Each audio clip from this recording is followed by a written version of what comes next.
সন্ধে পেরিয়ে মধ্যরাত নবান্নে ম্যারাথন বৈঠকেও কাটল না আন্দোলনের জট। মিনিটস নিয়ে টানাপোড়েন চলল প্রায় রাত 1টা পর্যন্ত।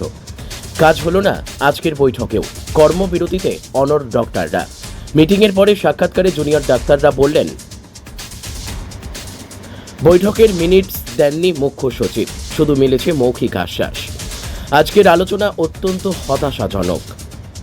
পশ্চিমবঙ্গের হাওড়া থেকে সৌরভ চক্রবর্তীর report, crime press Bengal news. এবং শেষ অবধি তারা ইতিবাচক হলেও এই যে আরো বিস্তারিত এবং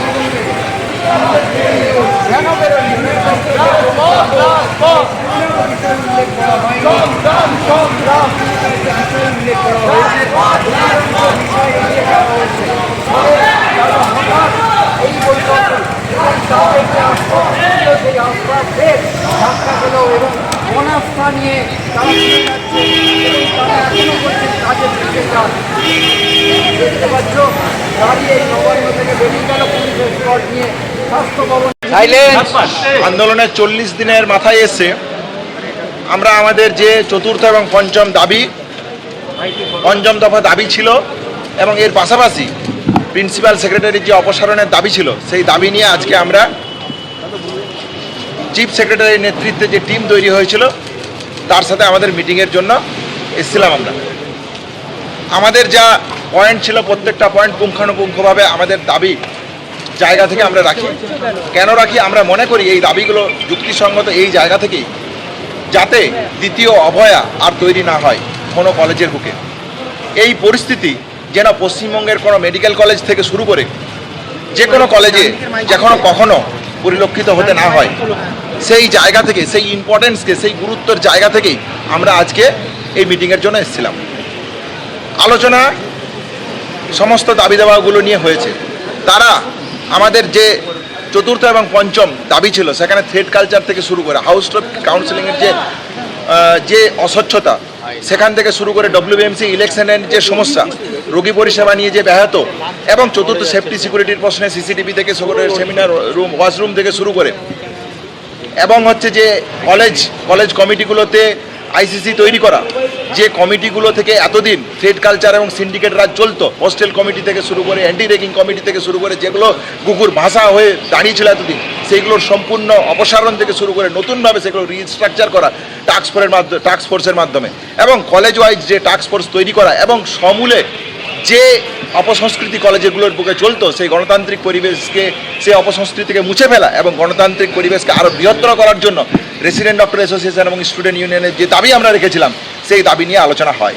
কিন্তু আলোচনার শেষে এবং এর পাশাপাশি এটাও আলোচনা হয় যে রোগী পরিষেবা নিয়ে আমরা যে প্রতিদিন সমস্যার মধ্যে পড়ি, সেই সমস্যা থেকে আমরা যে ঘটনাগুলো মনে করেছিলাম, যে বেডের নিয়ে ট্রান্সপারেন্সি, রেফারাল সিস্টেম নিয়ে ট্রান্সপারেন্সি, ইনফ্রাস্ট্রাকচার গড়ে তোলা, এবং পাশাপাশি যে স্বচ্ছ ট্রান্সফার প্রক্রিয়া, অন্যান্য স্বাস্থ্যকর্মীদের নিয়োগ প্রক্রিয়ার ক্ষেত্রে, হেলথ রিক্রুটমেন্টের ক্ষেত্রে যে সদর্থক ভূমিকা রাজ্য সরকারের নেওয়া উচিত, সেই জায়গাগুলো যদি তৈরি হয়, তবেই আমরা একটা হয়তো নতুন স্বাস্থ্য ব্যবস্থা গড়ে তোলার পথে এগিয়ে যেতে পারতাম। যাই হোক, আলোচনা অনেক হয়েছিল, কিন্তু যখন যে জায়গাটা থেকে সমস্যার সৃষ্টি হলো, সেটা হলো যখন আমরা চাইলাম যে আলোচনা হলো, তার একটা মিনিটস আপনারা আমাদেরকে দিন, মিনিটস যা আলোচনা হলো তার জায়গা দিন। কিন্তু দেখা গেল সেই জায়গায় চিফ সেক্রেটারি স্যার জানালেন যে তিনি এগুলো দিতে পারবেন না। শুধুমাত্র কিছু ন্যূনতম যে প্রতিশ্রুতি, সেই প্রতিশ্রুতি দিয়ে তিনি তার মিনিটস তৈরি করেছিলেন। তিনি বলেছেন আমরা তাতে রাজি হয়নি, আমরা বেরিয়ে এসেছি। তিনি তারপর বলেছেন যে ড্রাফট ফর্মে একটা মেল পাঠানোর জন্য, যে মেলের পেলে উনি হয়তো কাল সকালে যে দাবি দাবাগুলো নিয়ে আলোচনা হয়েছে সেগুলো নিয়ে একটা ডাইরেক্টিভ দেবেন। আমরা সেই ডাইরেক্টিভের অপেক্ষায় আছি।